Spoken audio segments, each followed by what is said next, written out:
Everyone knows what a classic American diner looks like, which is so recognizable that it's been exported around the world as a symbol of American culture. But why do they look that way? Hi, I'm Michael Weitzner, and I've been an architect for over 35 years. Today we're breaking down how architecture and design elements from 3 different eras of US history work together to give the classic American diner that nostalgic glow. So let's take a look at a typical American diner. So the outside has a shape that's reminiscent of a train. In fact, that's how diners got their name. They're named after the dining car on a train. Many of the design elements in a diner are based on the necessities of dining on a train in a railroad car, like booth seating and counter seating and an open kitchen. So I like these 2 photos because they show all the elements that go into the classic American diner. On the exterior, you have that stainless steel, smooth curvature. You've got that Art Deco typography. And then on the interior, you have the checkered floor, you have the booths, you have the globes, and you have the jukebox. In the early part of the 20th century, trains were the dominant form of travel. If you look at some of the earliest diners, they were in fact actual train cars that were placed permanently on the ground. Let's take a look at one now. I love this photo. This is a classic American diner that takes place in an actual dining car that was just taken off the tracks and put on the ground and made into a building. You could see that it's actually a train car with the upper windows there for ventilation and the main windows here for viewing. And you could see how narrow it is, which necessitated a certain kind of design. There's a counter, 1 row of booths, and an open kitchen. And that became some of the classic identifiable features of the American diner. So train travel peaked in the 1920s. Fewer than 10% of Americans drove a car. But by 1950, that had tripled. And unlike with trains, people in cars could stop anytime they wanted. So diners, cafes, motels, and other types of buildings that relied on people coming through their doors started to adapt their designs to people driving in cars going 40 miles an hour. They wanted to be eye-catching. And one of the most important examples of this is Gucci's in Los Angeles. So here's a picture of Gucci's, which is actually designed by John Lautner, who was somewhat of a famous American modernist architect who did the famous Chemosphere house, which looks like a flying saucer that landed in the Hollywood Hills. But the thing I love about this photo in particular is there's a whole style of architecture which is named after this diner called Gucci's.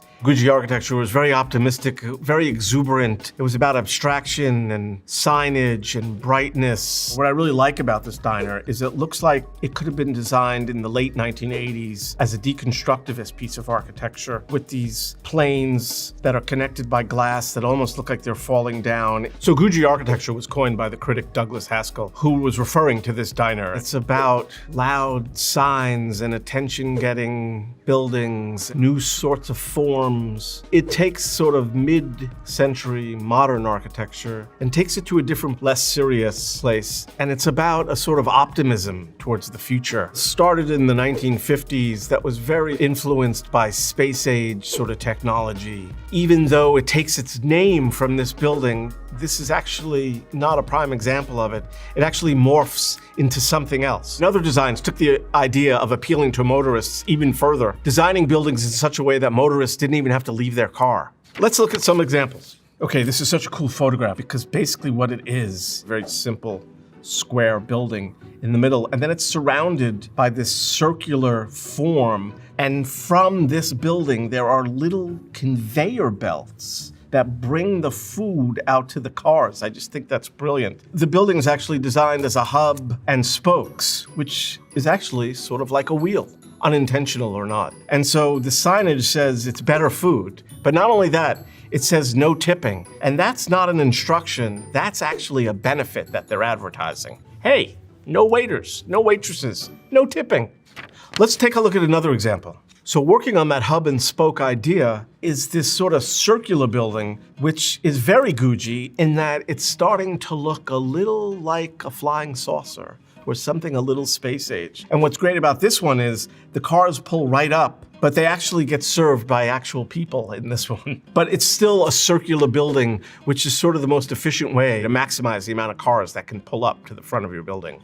So basically the building sits in the middle of a parking lot so that cars could come from any direction and pull up and get served. And talk about eye-catching. Look at all that neon. Can't miss Simon's. So the popularity of cars continued to increase. And with it, so did Gucci-style architecture, which was meant to appeal to the car. And that sort of culminated in Las Vegas. So let's take a look at the iconic Las Vegas sign. So no one driving into Las Vegas can miss this sign. And I love this sign. There's so much going on. All it says is welcome to fabulous Las Vegas, Nevada. But within that, there's like 4 different types of typography. There's a starburst at the top. There's this amorphous chevron shape that forms the backdrop. The letters are in these circles for welcome, which one might read as the planets. There's the scripted fabulous, the bright red block letter Las Vegas, and then the smaller Nevada. And it all stands and is supported on this blue armature.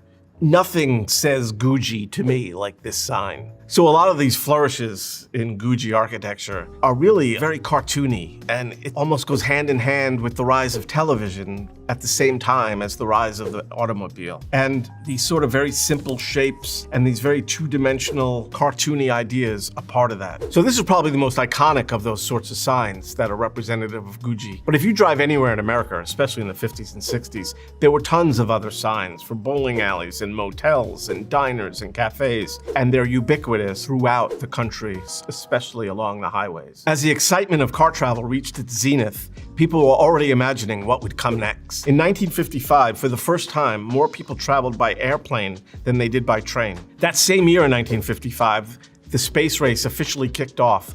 So when Russia launched the Sputnik satellite in 1957, the space race kicked into high gear, culminating with the US landing a man on the moon in 1969. So we went from eating in a train to eating in a car, and now let's start eating in a spaceship. The theme building at LAX. This is such a cool building. Essentially, it's a flying saucer hovering in the air where you can eat. And it's supported by these 2 main arches, which are actually steel covered in stucco, although they appear to be concrete. And there's a central tower that brings you up into this sort of disc. And within that disc is the restaurant. And what's so cool about this restaurant is it gives you views in every direction. So this building also represents the evolution of sort of Gucci architecture. So it takes eye-catching to a whole other level. So where the round form before was based on maximizing the amount of cars you could bring around a building, here they're staying with that round form, but they're lifting it up in the air to make it reminiscent of this sort of flying saucer, which is very much in keeping with Gucci style architecture.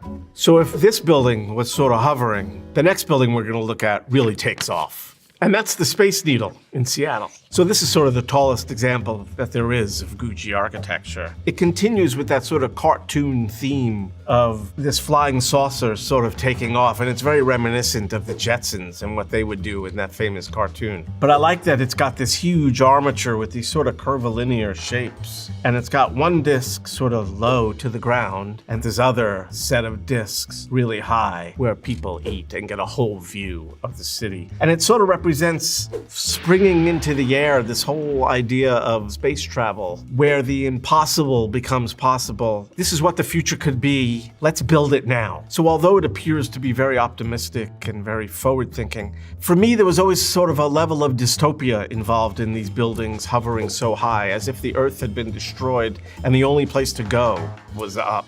In 1964, the world came to Flushing Meadow in Queens, in New York City.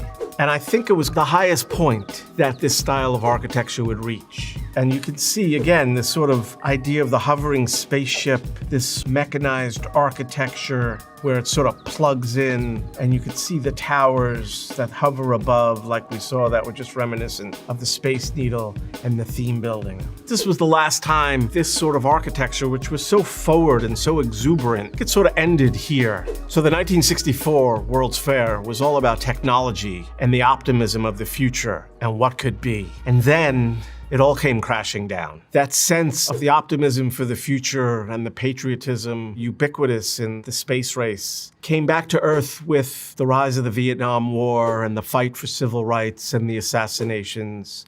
And all of a sudden, the only parts of Gucci architecture that sort of remained were the diners and the eateries that had started it. And the Gucci style, once a vision of the future, became a thing of the past. So today when we see a retro diner and we think of it as a specific time in the 1950s, it's really an amalgam of architecture from the 1920s based on the train, the 1950s based on the car, the 1960s based on space travel, and it's sort of this mashup altogether of all those eras. So to eat in a diner is to experience an expression of some of the best parts of our shared history, our optimism for the future. But in reality, it skips over many of the lowlights that were also present, such as the Great Depression, World War II, segregation, and the Vietnam War. What I love about diners is that familiar menu. They all serve the same stuff. Breakfast and hamburgers. I mean, that's basically it throughout the entire country. And there's something so comforting that you could go to a diner anywhere across the US and know what's going to be on the menu. What do you order? Let me know where your favorite diner is in the comments below.